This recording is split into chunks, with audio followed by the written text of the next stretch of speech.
Welcome back to the Beecommercer Daily Buzz. It is Monday, July 27th, 2026. Today's theme is clear. The buying journey is stretching out while the media experience is collapsing into one vertical feed.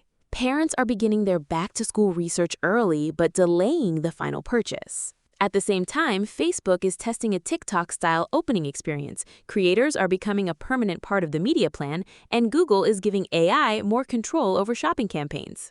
Brands need to remain visible for longer, but they also need better discipline underneath the campaign. Let's get into it. Our big story is the changing back-to-school season. U.S. back-to-school retail sales are expected to reach $85.42 billion in 2026, growing 3.3% year-over-year. Physical stores are expected to generate about $53 billion, while e-commerce contributes more than $32 billion.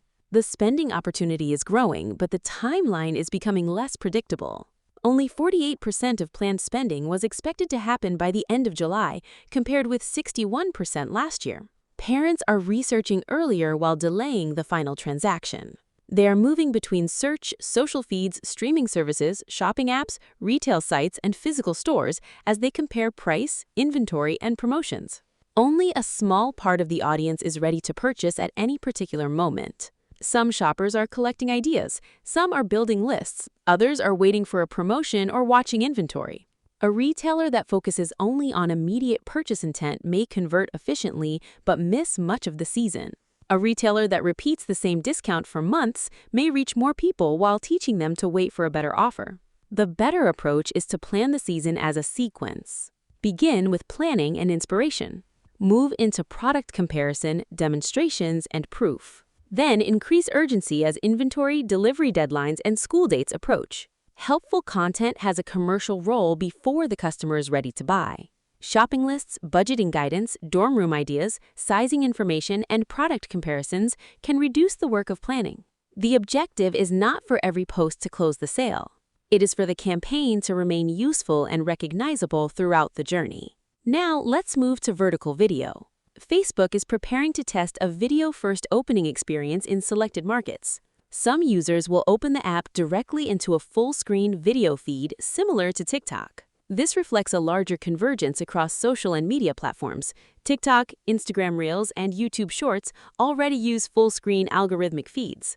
Streaming platforms, sports apps, and music services are adopting similar experiences because users understand the behavior and advertisers know how to buy around it. Vertical video is no longer only a format.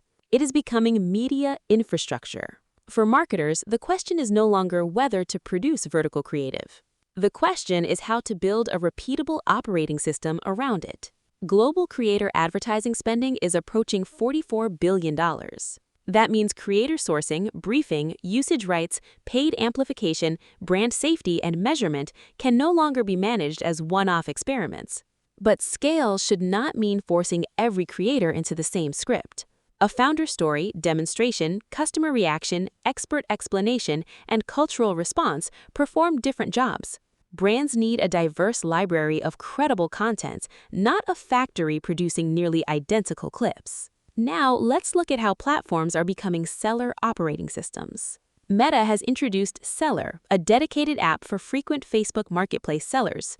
The app brings listing creation, inventory management, buyer messages, shipping, repricing, and performance reporting into one workspace. Meta AI can use uploaded photos to suggest a title, description, price, and category. That can make publishing faster, especially for side businesses and small merchants. But faster listing creation doesn't guarantee accurate product information or profitable sales. An AI-generated category can be wrong. A suggested price may ignore labor, shipping, returns, or contribution margin. Platforms can simplify execution. Sellers still need to understand their economics. Measurement quality is another major risk. Old tags, duplicated events, and double-counted conversions can remain hidden inside large advertising accounts. Advertising platforms optimize towards the signals they receive. If a purchase fires twice, the system learns from a distorted version of the business. Google is adding AI recommendations to the conversion summary dashboard. It is also expanding AI Max into standard shopping campaigns with intent matching, text customization, final URL expansion, and format flexibility. These capabilities can make expansion easier. They also increase the cost of bad inputs. When Google has more freedom to interpret queries, rewrite copy, and select landing pages, conversion definitions and product data need to be stronger. Audit measurement before adding more automation. Confirm that purchases, revenue, refunds, and new customer signals match across the e-commerce platform, analytics, and advertising accounts. Then evaluate recommendations against the actual business model. Now for 3 developments in AI search, SEO, and cross-border commerce. First, OpenAI has licensed Yelp content. ChatGPT can reference Yelp reviews, photos, and business information.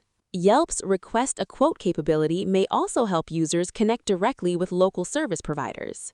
This shows how AI search may combine trusted content, recommendations, and commercial actions. The source supplies the information, the AI interface organizes the request, and the local business receives the lead.